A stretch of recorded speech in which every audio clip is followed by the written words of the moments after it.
To fix trailer lights that are not working at all, several common causes should be considered, including a bad ground, faulty trailer connectors, or burned-out bulbs. Repairing a bad ground involves taking the white wire from the trailer's wiring plug and attaching it to the trailer frame using a lock washer and solid screw. It is essential to scrape the paint on the attachment area to ensure a secure connection. If this does not work, using a jumper lead between the trailer frame and each tail light ground wire and scraping the coating again should help identify the bad ground connection.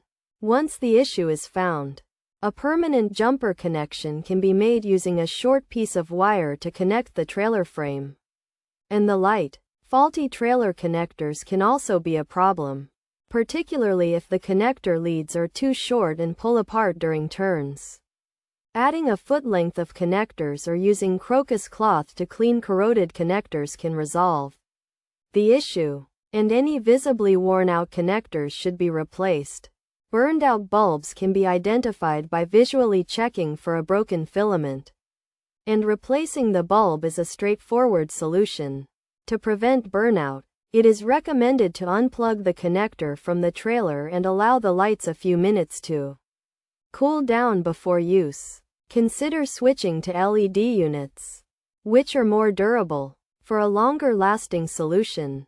By following these steps, trailer lights that are not working can be fixed, and the issue can be resolved.